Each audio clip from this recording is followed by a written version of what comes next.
the mornings and spent his afternoons reading.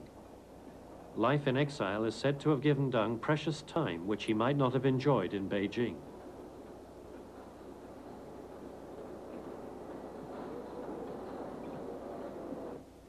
当时呢，邓小平同志在做监工的时候，他的姿势很好，像一个真正的工人一个样。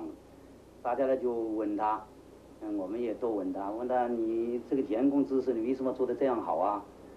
他说我年轻的时候在法国军工检修啊，就是干这个。那我们大家就知道了。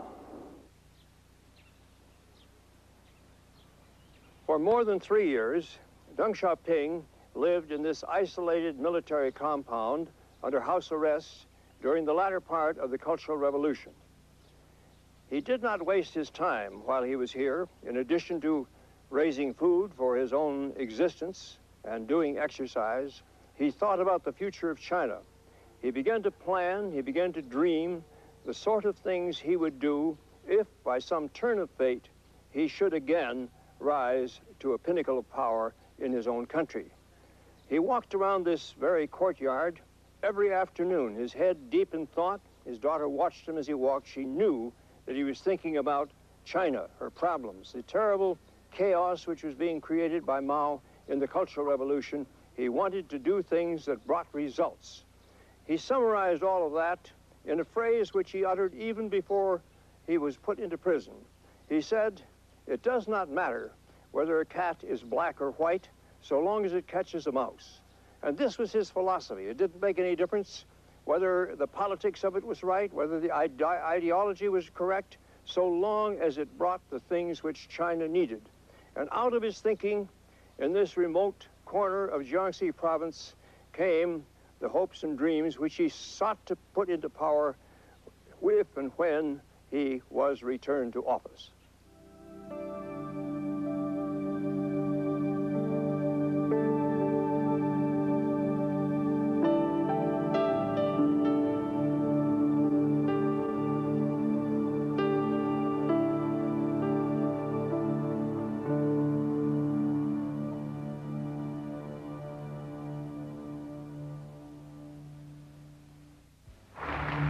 The door.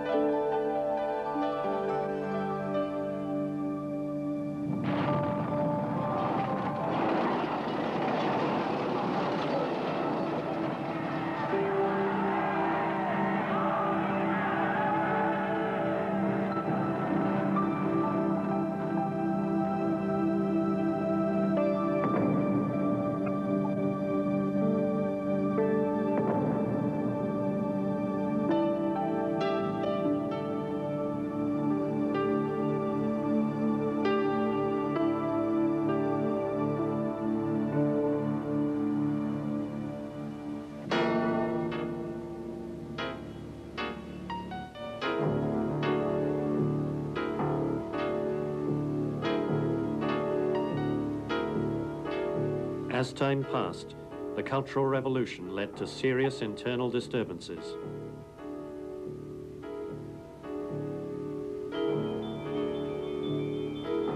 There was antagonism between the Red Guards and workers' organizations. There were armed conflicts among the Red Guards, some involving the People's Liberation Army. The Cultural Revolution created an atmosphere in which it was hard to tell enemy from ally.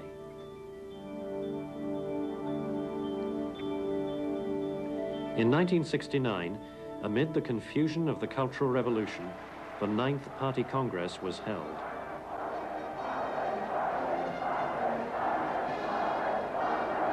At this Congress, Lin Biao was nominated as Mao's successor. This fortified the power base of Lin Biao, who had already been appointed vice chairman of the party and Minister of Defense.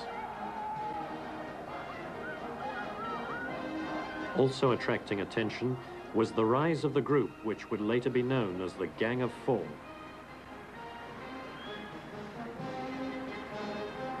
The Gang of Four: Wang Hongwen, Jiang Qing, Zhang Chunchao, Yao Wanyuan.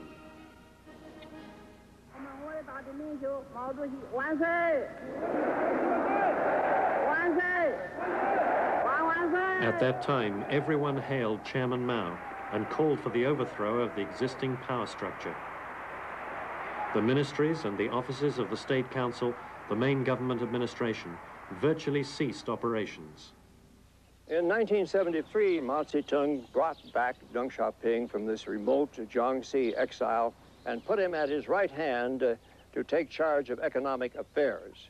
What brought about this startling development, that he would take a man from prison and put him in charge of China's #1 problem?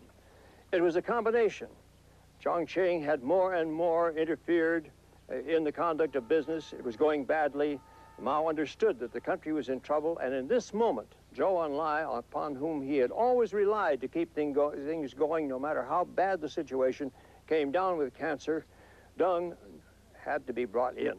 Deng had been Zhou Enlai's chief assistant, Mao's chief assistant. He was the only man available to take the place. He was an energetic administrator, and Mao realized reluctantly that he had to turn back to the man whom he had once called the #2 capitalist ruler in China.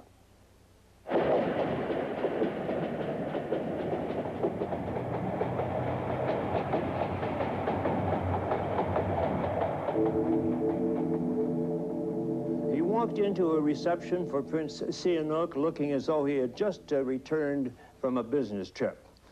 He made no explanations. He greeted his old friends, some of whom were there, not all. Some were still in prison and some had been killed in the Cultural Revolution. Said nothing about why he'd been away or why he was back. It was just as though he had never gone. He behaved perfectly normally, quietly, and everyone wondered, what does this mean? Confusion reigned during the Cultural Revolution. Relations with the rest of the world also went through dramatic developments. In March of 1969, armed conflict broke out at Chunbao Island on the Ussuri, the river separating China from the Soviet Union. The battle line extended to the border between Xinjiang and Kazakhstan.